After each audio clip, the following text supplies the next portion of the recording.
Assalamualaikum warahmatullahi wabarakatuh. Alhamdulillah, pertemuan kedua hari ini kita bisa melaksanakan kembali perkuliahan fikih muamalah muasyirah. Kita definisikan dulu apa itu fikih, apa itu muamalah, apa itu muasyirah. Fikih didefinisikan oleh para ulama dengan ilmu tentang hukum syara yang bersifat praktis dan digali dalilnya secara terperinci dengan menggunakan metode ijtihad. Dikatakan praktis karena dalam fikih itu berkaitan dengan perbuatan kita semua. Seperti dalam persoalan muamalah, contohnya jual beli, sewa menyewa, gadai dan lain sebagainya. Dan digali dalil-dalilnya secara terperinci. Dasar fikih itu adalah pemahaman para ulama terhadap Quran dan hadis.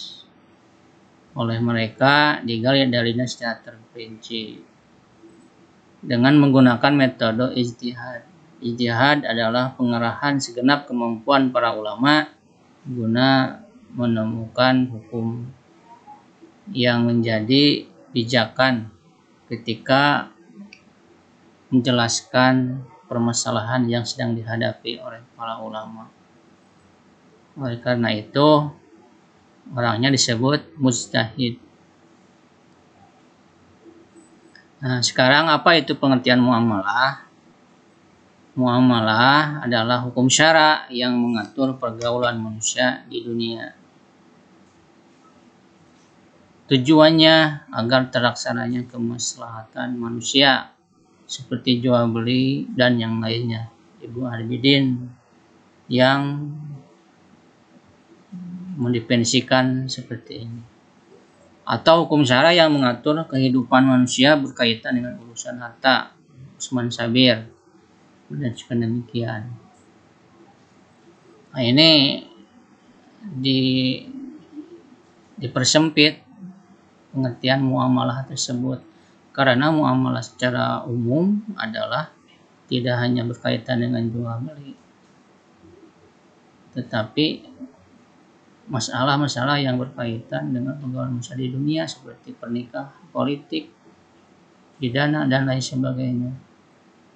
Nah, oleh karena itu Usman Sabir mempersempit dalam arti muamalah di sini adalah berkaitan dengan urusan harta seperti jual beli.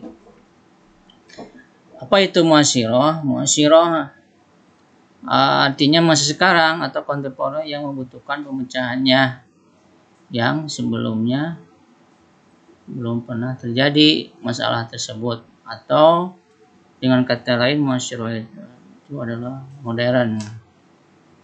Kemudian istilah lain yang berhubungan dengan muasyirah. Yang pertama al-qadaya mustajidah, permasalahan muamalah yang baru yang sebelumnya belum pernah terjadi. Yang kedua an-nawazil, artinya peristiwa baru yang membutuhkan pemecahan hukumnya. Yang ketiga al-waqi'at, peristiwa baru yang membutuhkan penetapan hukumnya. Yang keempat al-fatawa, berita mengenai hukum Allah yang berlandaskan dalil. Dengan demikian dapat dipahami fikih muamalah muasyirah artinya permasalahan yang berkaitan dengan urusan harta yang terjadi zaman sekarang. Apa contohnya? Di depan kita akan membahasnya. Contohnya. Kemudian unsur-unsur fikih muamalah muasyirah apa saja dari definisi yang telah tadi disebutkan? Pertama, permasalahan harta yang terjadi pada masa sekarang. Kedua, permasalahan harta yang mengalami perkembangan seiring dengan perkembangan zaman, tempat, keadaan, dan kebiasaan. Nah, yang kedua ini Ibnu Qayyim mengatakan dalam sebuah kitab Ilamul Muwaqqi'in karyanya, Taghayyurul fatwa wa tilafuha bitaghayyuril ajmina wal amkinah wal ahwal wal awaid. Berubahnya fatwa bisa juga termasuk berubahnya hukum, disesuaikan dengan berubahnya zaman, tempat, keadaan, dan kebiasaan. Dan yang ketiga, permasalahan harta yang mempunyai beragam nama baru. Untuk konteks sekarang, tadinya tidak ada, seperti apa? Jual beli online, bank, asuransi, MLM, dan lain sebagainya. Nah, inilah beragam nama baru yang belum pernah terjadi pada waktu itu, zaman Rasul, sahabat. Apa ruang lingkup fikih muamalah muasyirah? Yaitu setiap peristiwa hukum baru yang belum pernah terjadi sebelumnya, seperti jual beli online, jual beli saham, dan obligasi, dan yang lainnya. Nah, inilah salah satu contoh. Ruang lingkupnya masih banyak, ruang lingkup yang berkenaan dengan fikih muamalah muasyirah ini. Mengenai bagaimana hukum jual beli online saham obligasi, insya Allah ada pertemuan nanti kita akan membahasnya. Nanti diberi info tugasnya siapa yang membahas kelompok tentang jual beli online dan saham dan obligasi. Keutamaan mempelajari fikih muamalah muasyirah apa saja? Pertama, dapat mengetahui kaidah umum fikih muamalah muasyirah. Dasar-dasar kaidah umum fikih muamalah muasyirah. Dalam Al-Qur'an ada yang jadi kaidah umum fikih muamalah muasyirah. Secara umum, bukan hanya muamalah muasyirah aja. Yang jadi kaidah-kaidah kuliah dalam Al-Qur'an, diantaranya disebutkan An-Nisa ayat 92, ya ayyuhalladzina amanu la taqulu amwalakum bainakum bil batil illa an takuna tijaratan antara minkum.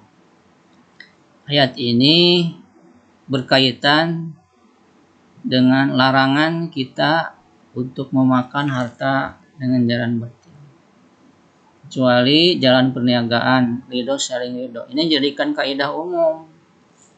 Pertama, kaidah larangan memakan harta dengan jalan batil. Kemudian harus ridho saling ridho ketika kita melaksanakan transaksi seperti jual beli. Dalam hadis diterangkan, innama bai'u antarodin. Sesungguhnya sahnya jual beli itu harus saling ridho. Ini An-Nisa ayat 92. Kemudian yang kedua diantaranya yang menjadi kaidah umum diambil dari Al-Quran, Al-Baqarah ayat 275. Wa halallahu bai'a wa harama riba. Allah menghalalkan jual beli dan mengharamkan riba. Kaidah umum pertama, Allah menghalalkan jual beli. Yang kedua, Allah mengharamkan riba. Nah, ini jadi sebuah kaidah umum.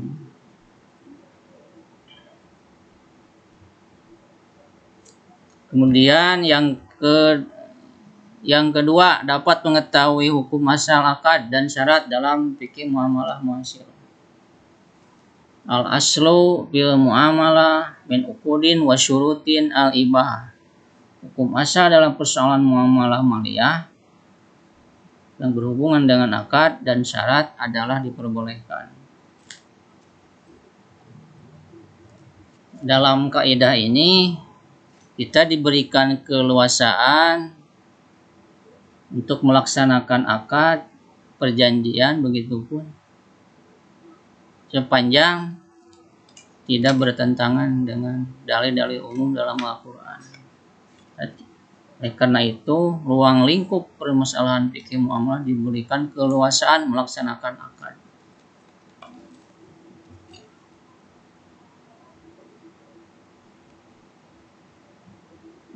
Inilah yang jadikan dasar kaidah umum ada lagi ulama yang mengatakan al aslu fil muamalah al ibahah hatta yadulad dalil ala tahrim. Hukum asal dalam persoalan muamalah adalah boleh kecuali ada dalil atau hingga ada dalil yang mengharamkannya.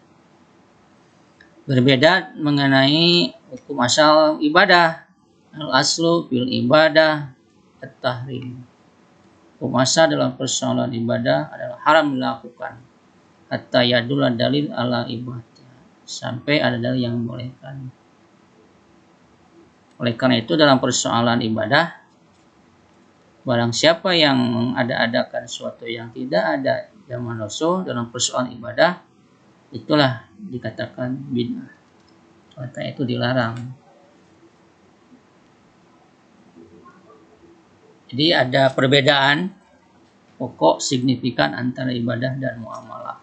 Kalau dalam ibadah tidak terbuka lebar, artinya jangan melakukan sesuatu kalau tanpa ada dalil dalam persoalan ibadah.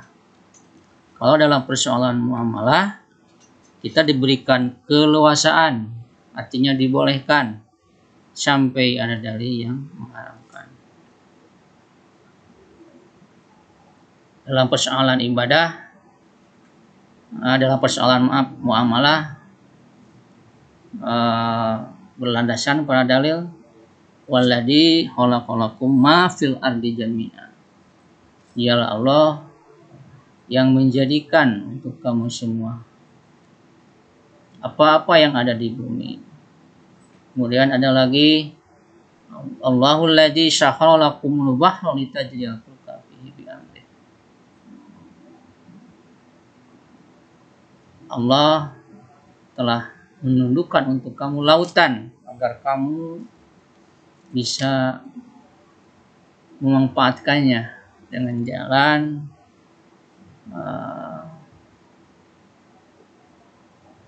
adanya kapal.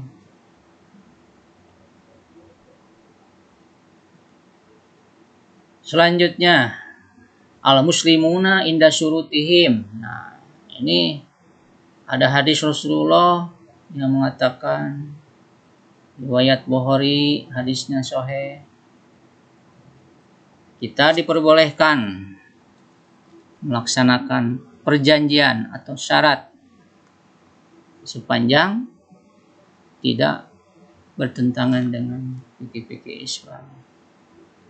Ada juga hadis yang lain, as-sulhu jaizun bainal muslimin illa sulhan ar-ramu halalan haraman.